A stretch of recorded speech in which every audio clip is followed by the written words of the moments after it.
powers try to divide, but we're all still here together, walking side by side. Can't deny the strength of Am Yisrael Chai. History tells the story of our humble pride. Still one heart right from the start. No force can pull us apart, 'cause we are stronger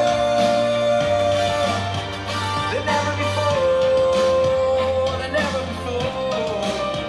And we are closer than ever before, than ever before. Yes, we are pushing stronger. And you push and you pull and you give and you take, but you just can't break this bond. You just can't break this bond. Yes, we are pushing closer. A Shavua Tov, a good Vach, a good week to you. My holy sisters and brothers, how's everybody doing? Fantastic that we're starting this new week on a Saturday night with some beautiful learning. And we've got a real beautiful idea tonight. Fire without fuel. There's actually been a law about transferring fire without something that is burning. How is that even possible? What is it? What does it mean? We're going to be getting into that tonight. Let's light up the darkness.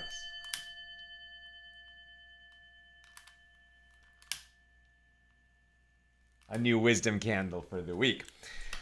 Who is with us as we get together to do this beautiful learning on a Saturday night? Sharon in New Jersey, Bill in Missouri, John in Lewiston, Maine, right?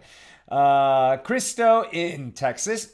John is back home in Arizona. Belle in Texas. Fred in Miami Beach. Elvis Nixon Shavua Tov from Geneva, New York. In the middle of the Finger Lakes. That's funny. Guy in Dayton, Ohio. Gwen, what is that? Waving.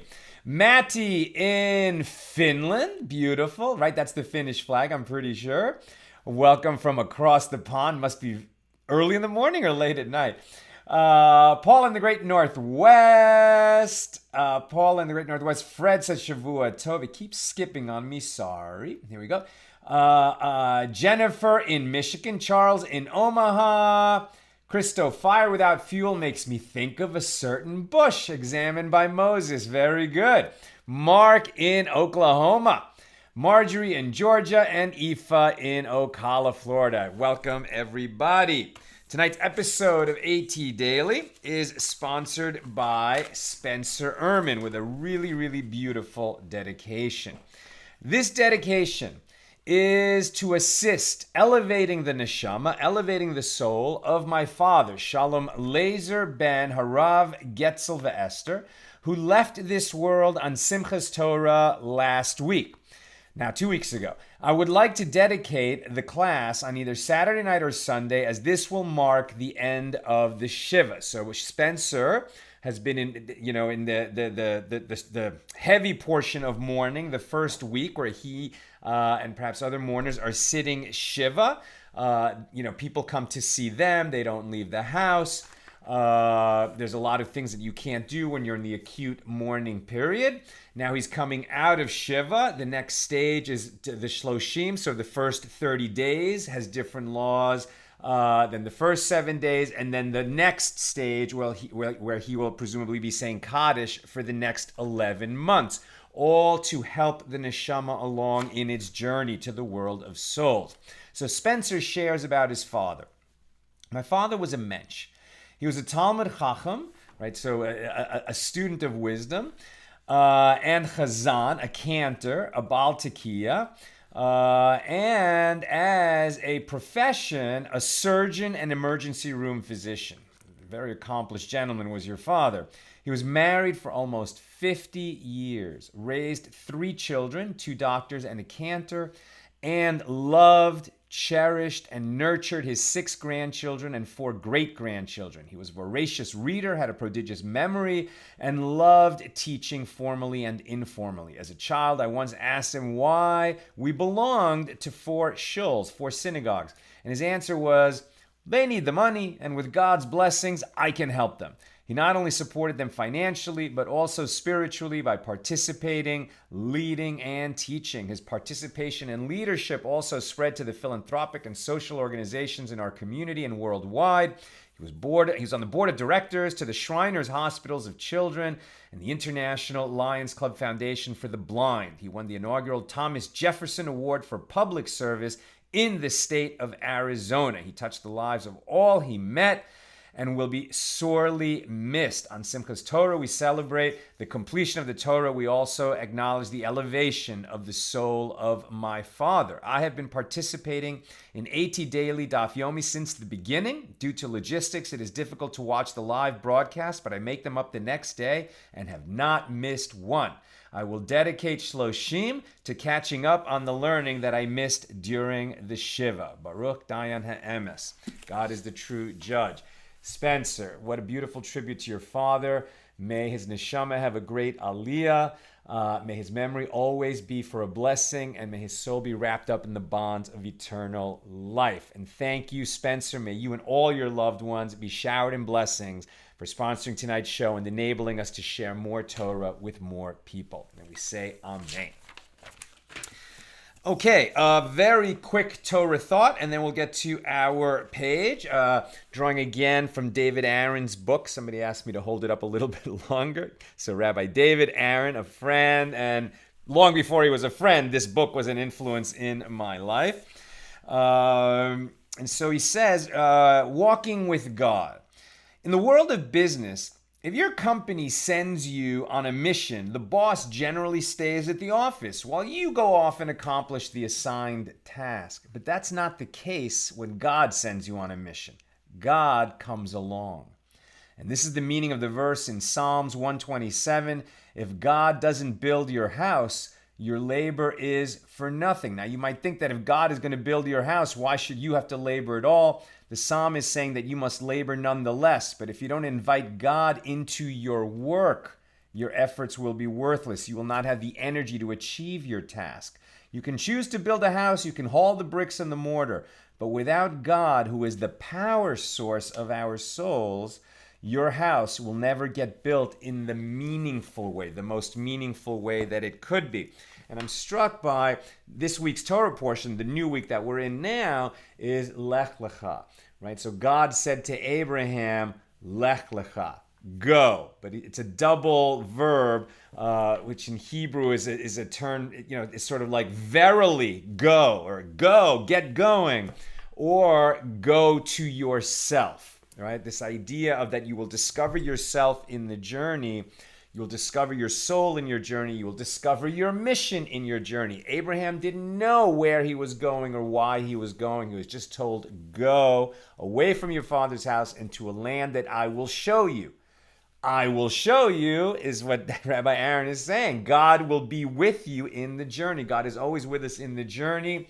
Or as someone else, the Kotzker Rebbe said, where is God? He's wherever you let him in. So if you remember that God is with you in your journey, in the triumphs and in the despair, in the suffering, in the lowest, most difficult moments, in the triumphant moments, at all times, right? So then you can remember, then when you remember that, it's like your soul can plug into its power source, and the highs are even higher and the lows will be comforted, right? You'll find comfort in those moments, and at all times you will have an enhanced vision that will allow you much better to see what is your role in this world, what is your mission in this world, and to accomplish it.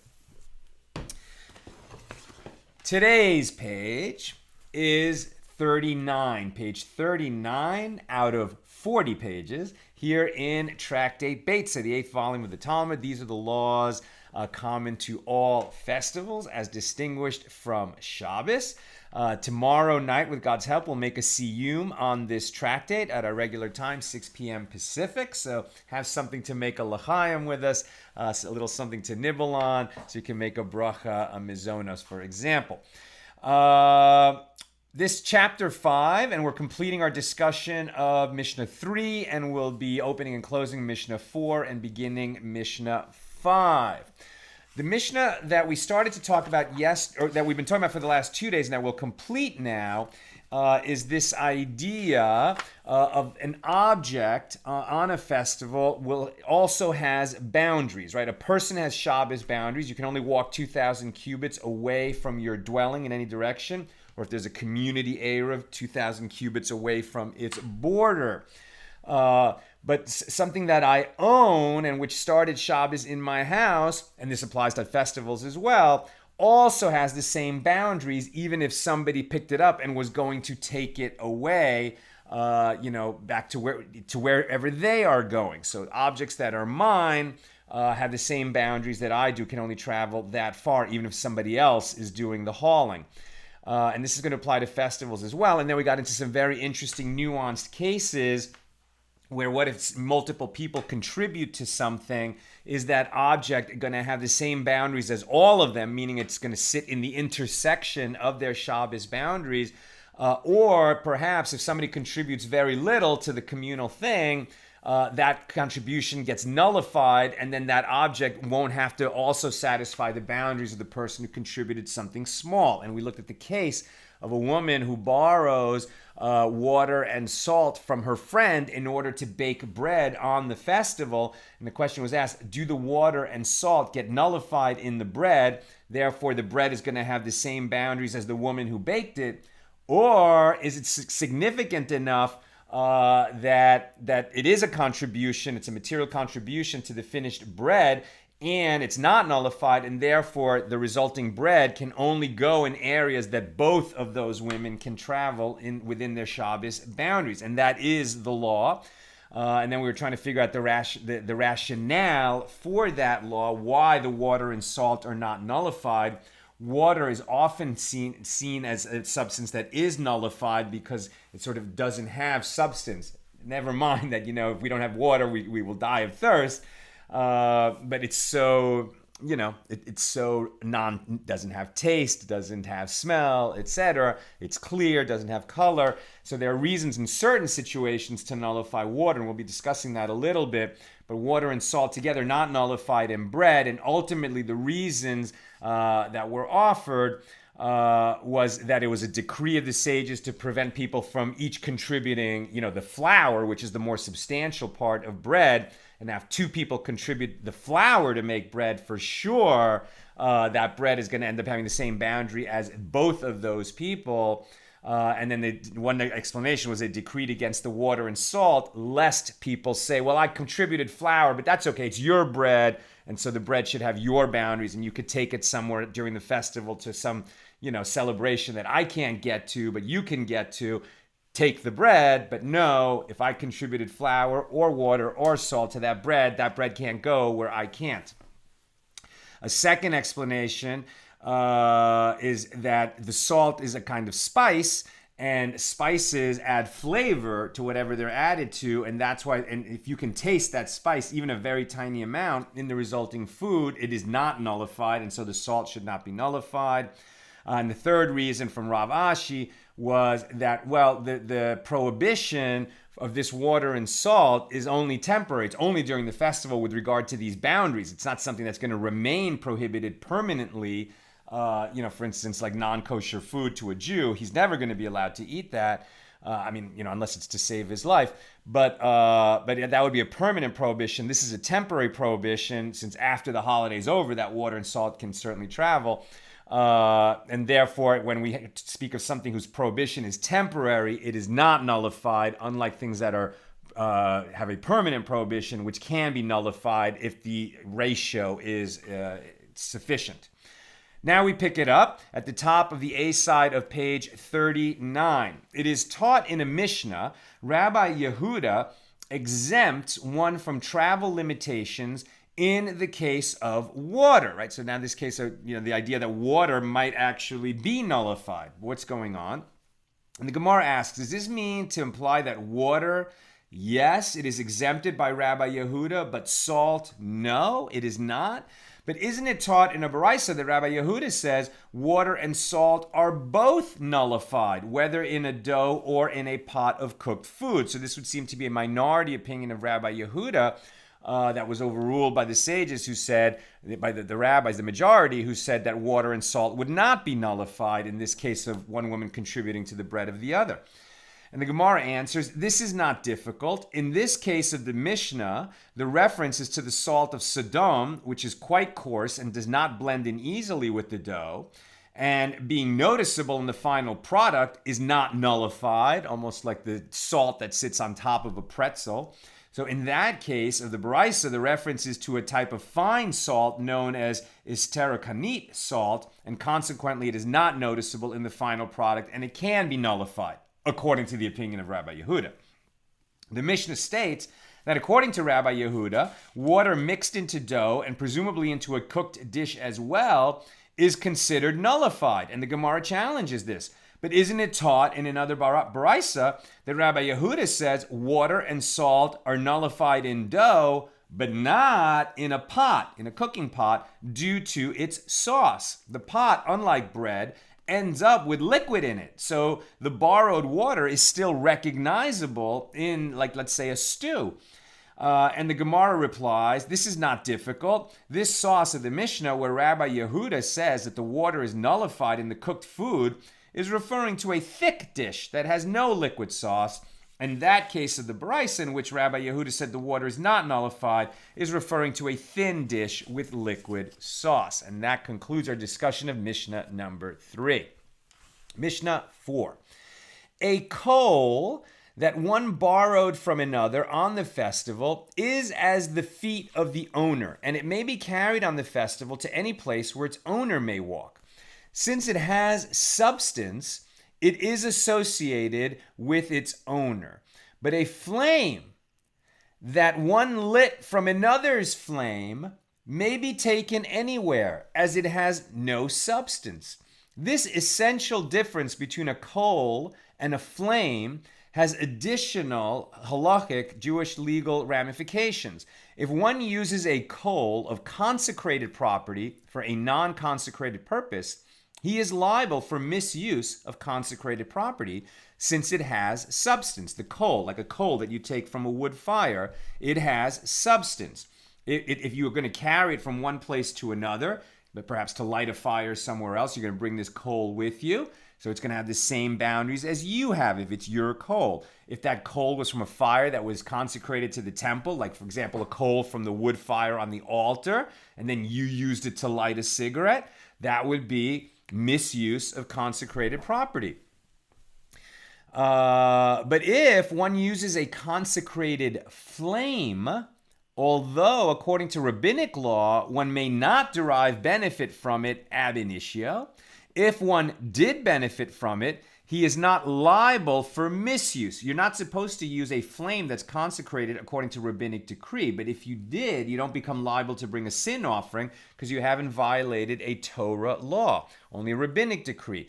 Since it does not have substance, because the flame, it has energy, as we well know, but it does not have substance. Similarly, one who takes out a coal from a private domain to the public domain on Shabbos is liable for the prohibited labor of carrying. But one who takes out a flame is exempt. That's the end of the Mishnah. Now, when you read that, it's like, how can you carry a flame from, one from the private domain to the public domain, let's say out of your house, without carrying something that has substance, right? Are you carrying a lighter? The lighter has substance. Are you carrying a piece of wood that is burning? That has substance. In what way could you carry a flame without some kind of a medium or fuel that enables that flame to exist, and which is the thing that you're carrying? You can't just carry a flame, right? I guess a magician could. But it was hard for me to understand that case. And we're actually going to answer that question in a moment. The Gemara. The sages taught in a Tosefta at Beitzah 4:7, 5 things were stated with regard to a coal in relation to the practical halachic differences between a coal and a flame. Number 1, coal is as the feet of the owner with regard to to its festival resting place, whereas a flame may be carried anywhere. Number 2, one is liable for misusing property consecrated to the temple with a consecrated coal. Whereas, with regard to a flame, according to rabbinic law, one may not benefit from it, but he is not liable for misusing property consecrated to the temple. Number 3, coal used for idol worship is prohibited for one to benefit from it. Whereas, from a flame of this sort, it is permitted to benefit. And number 4, one who carries out a coal to the public domain is liable, whereas one who carries out a flame is exempt. And number 5, one who is prohibited by a vow from deriving benefit from another is prohibited from using his coal, but he is permitted to derive benefit from his flame. With regard to the laws cited in the Beitzah above, the Gemara asks, what is different in the case of a flame of idol worship that one is permitted to use it even ab initio, as the Beitzah uses the term permitted in that case? And what is different in the case of a consecrated flame, in that it is prohibited to be used ab initio, as the Beitzah states, one may not benefit from it, but he is not liable for misuse. And the Gemara explains, in the case of idol worship, which is repulsive to Jews, and from which Jewish people inherently maintain separation, the sages did not decree additional restrictions with regard to it. However, concerning consecrated property, which is not repulsive, and from which people do not inherently maintain a separation, in order to prevent its misuse, the sages did decree with regard to it that it is prohibited to use the flame. So if, for example, you were going somewhere and in a land where there is idol worship, and the people who worship their idols light candles in front of the idol, and you were walking by and you wanted to light your cigarette, and you lit your cigarette from the candle that the idol worshipers set up in front of their idol, you would not have violated a Jewish law. You might well have violated a law of those idolaters, and it's obviously not something you should do. And the whole idea of coming near the idol is not something you should do. You should go out of your way to avoid places of idol worship. But if you did, then you didn't violate a Jewish law. However, when the temple was standing and they had the altar fire burning there, and you walked up to it and lit your cigarette from the altar fire, so then yes, now you violated a rabbinic decree. But you didn't violate a Torah law. And the rabbis decreed against doing that because, it's disrespect to the altar, and you're not automatically, from a gut instinct, keeping a distance from the altar. In fact, you're even drawn to it to see how the sacrifices are offered in the temple, etc. So they needed to have that decree. But because Jews, are not drawn toward idol worship, they didn't feel the need to issue a decree about using the flame that was used in idol worship. This idea that Jews are not drawn toward worshiping idols is something that actually came when the second temple was built, and the returnees to the Holy Land, sort of prayed that that desire for idolatry, for avodah zarah, would go out of the Jewish people. We encountered this in the Talmud, and we'll encounter it again. They prayed, the leaders of that generation, that Jews would no longer be drawn toward idols. They had suffered enough from that desire for avodah zarah, and their prayer was answered. At that time, they thought, our prayers are really strong. Maybe we should also pray for the end of the evil inclination, the Yetzer Hara. And their prayer was granted, but then nobody was reproducing. And so they said, well, we take that back. I guess we're going to have to deal with the evil inclination alongside our other urges. But the desire for avodah zarah passed out of history for the Jewish people. Along with it, however, so did prophecy. When the Jewish inclination toward avodah zarah ended, so did the age of prophecy among the Jewish people. An interesting relationship. It is taught in the Beitzah that one who carries out a coal to the public domain is liable, whereas one who carries out a flame is exempt. Right. So, in other words, on Shabbos, and carrying is also prohibited in most cases on the festival. if you carry something from the private domain to the public domain, it has nothing to do with food preparation. I mean, this could, if you were needing to carry the coal to make food, that might be something different. But if it wasn't for the purpose of food preparation, so you can't carry that, and if we just leave it as Shabbos, you can't carry anything from the public domain out to the private, and from the private domain out to the public domain. And if you did, then you violated Shabbos on a Torah level, and you become liable to bring a sin offering. If the thing that you were carrying was a hot coal, well, then just as if you carried a hammer or anything else, you're liable for the sin offering.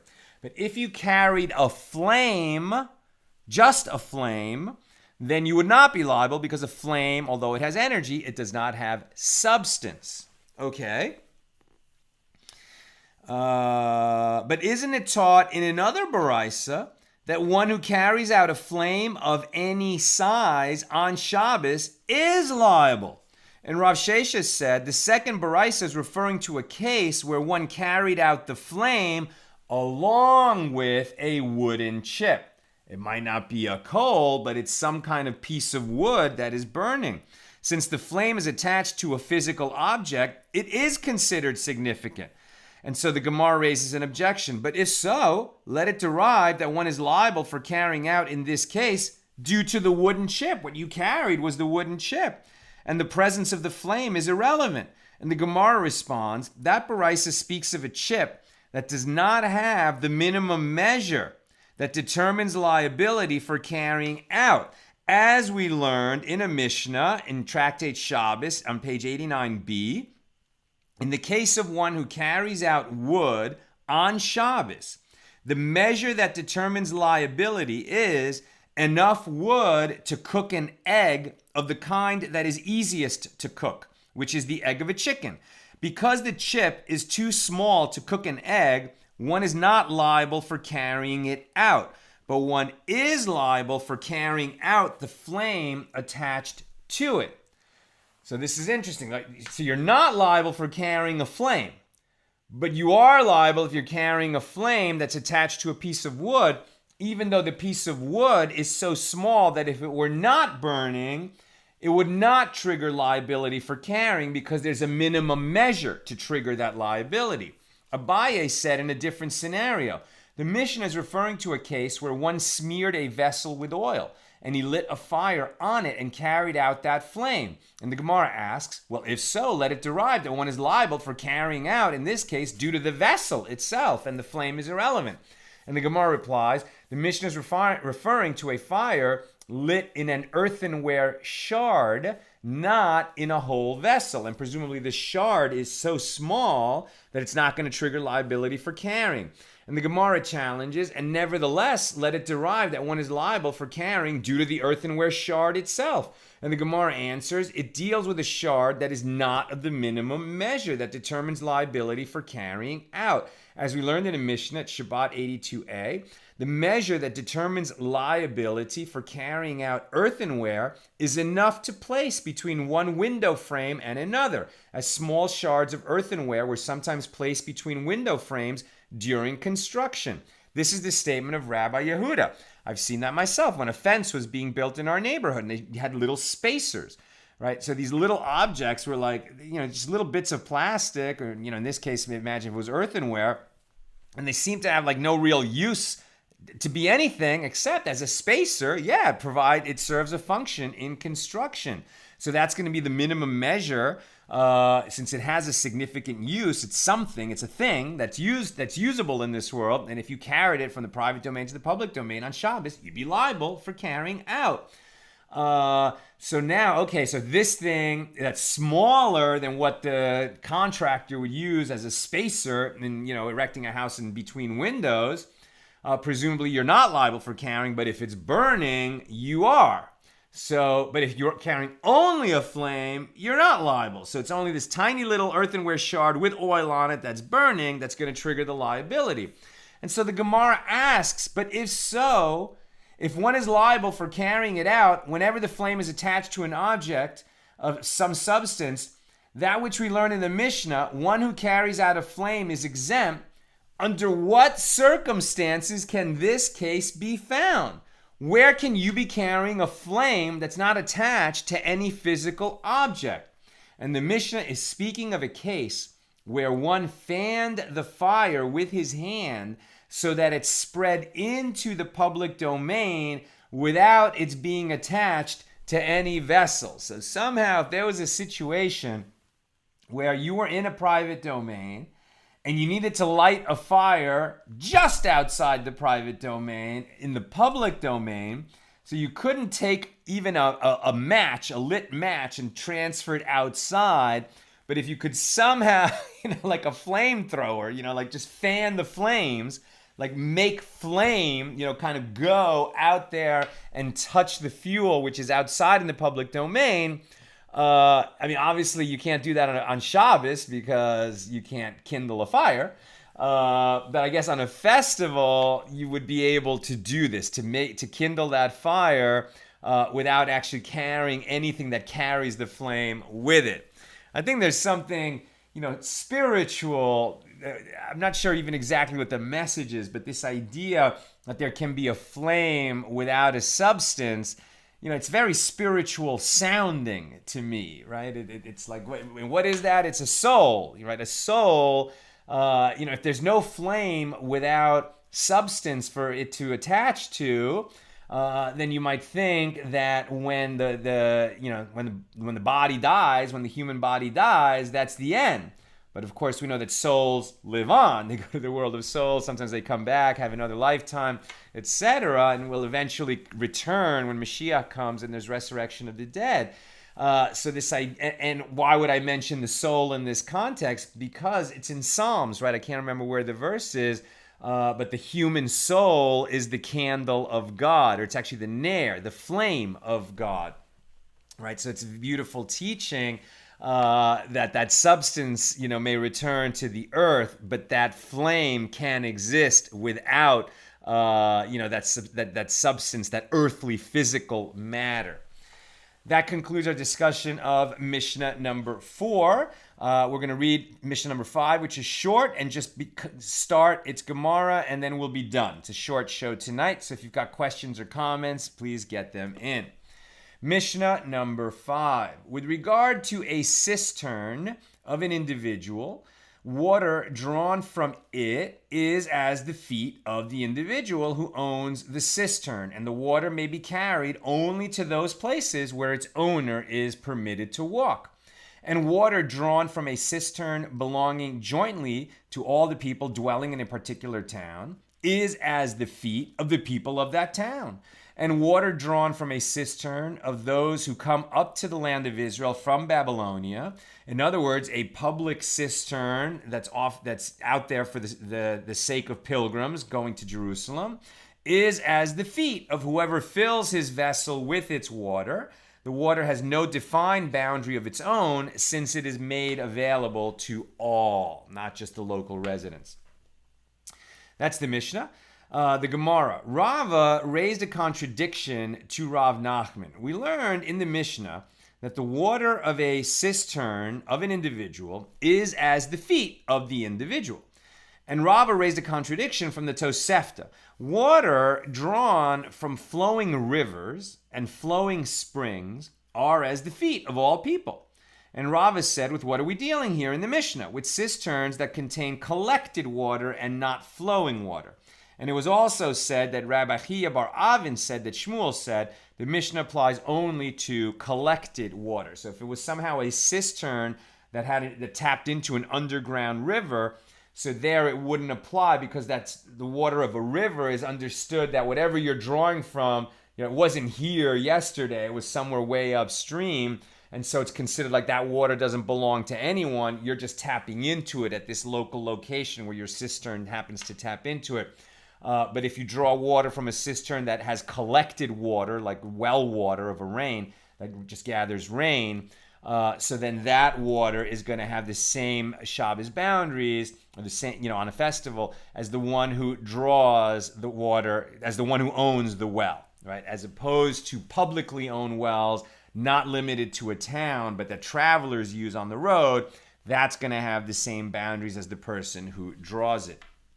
And the Mishnah states And water drawn from a cistern of those who come up to Eretz Yisrael from Babylonia, i.e. a public cistern, is as the feet of whoever fills his vessel with its water. And it was stated that Amoraim, the rabbis of the Gemara, disagreed with regard to this issue. In the case of one who filled a vessel with water from a public cistern on behalf of another and gave the water to him, right, so the question is, what boundaries will this water have? Will it have the boundaries of the person who draws the water? Or if he takes it out of the cistern and then carries it, let's say 500 cubits, and then hands it to someone else, and he drew it for the person that he's giving it to, he drew it to give it to that person. Does the water have the boundaries of the one who receives it? And whose agent was the one who went and drew it from the public cistern? Or does it have the boundaries of the agent, the one who actually drew it from the cistern, even though he was sent on a mission to draw water by the one who he delivered it to? That's the question.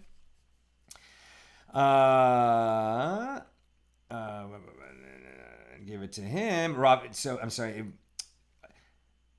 So in the case of that, and it drew on behalf of another and gave the water to him, Rav Nachman said, the water is as the feet of the one for whom they were filled. And Rav Sheshes said, it is as the feet of the one who filled it. And the Gemara asks, with regard to what principle do they disagree? What is the rationale for saying that the water is going to have the same boundaries as the one who drew it or the one for whom it was drawn? And the Gemara explains, one sage, i.e. Rav Sheshes, holds that a public cistern is ownerless. And the law is that one cannot take possession of ownerless property on behalf of someone else. In other words, if there's something is ownerless, the one who picks it up becomes its owner. He may transfer ownership to someone else, but he can't say, this ownerless object, I'm going to pick it up on behalf of this other person.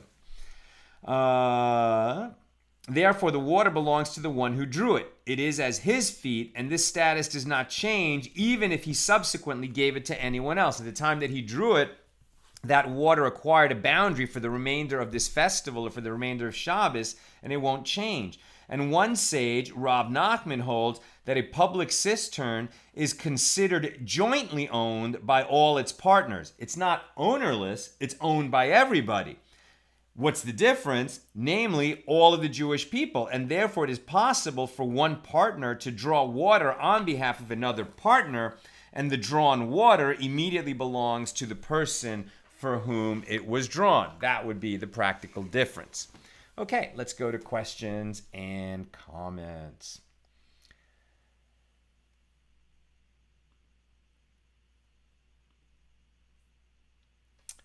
Bill. Refresh my memory. Can you gift the salt? That is, you don't loan the salt or contribute it to the bread. You just say to your neighbor, here, have this salt. It's yours now. This is all on a festival, of course. Obviously, you can't do that. Obviously, you can do that on an ordinary day. Okay, great question. Can you just give the salt on an ordinary day? I think you can definitely give it. But I think the issue is you can't change its boundaries after the festival began, right? So when the festival began, you owned that salt. It had your boundaries. And the fact that you give it to someone else won't change its boundaries. As we learned just there with drawing water from the public cistern, right? Even if you're of the opinion that it's ownerless, if it's owned, right, so if it's a private cistern, then for sure, even if you gave that water to someone else, its boundary is going to remain what it was at the outset of the festival. If it's owned by no one, then it acquires a boundary at the time that it gets picked up, right? But in the case that you're discussing, where the salt started the festival in Jane's kitchen, the fact that she freely gave it as a gift to Mary during the festival doesn't change that its boundary for the remainder of this festival is going to be as Jane's feet, as Jane. And Christo, I think I recall a passage in Kohelet, in Ecclesiastes, which says something like, the body returns to the ground from where it came, and the soul returns to God, who gave it. Yeah, exactly right. Exactly right. And that's why, the body is mortal and finite, and the soul is eternal and infinite because it is a part of infinity. It is a part of God lent to us for a lifetime. Okay, my friends, that's what I've got for us this evening. With God's help, we'll be together again tomorrow night, 6 p.m. Pacific, for a siyum on Tractate Beitzah.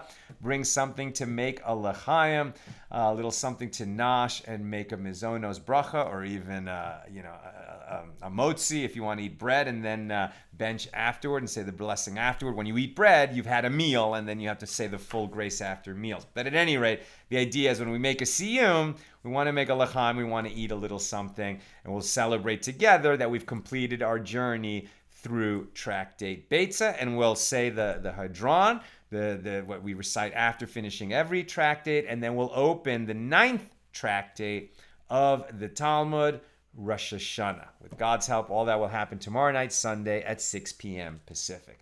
Have a terrific evening and a good Vach, Shavua Tov, a good week.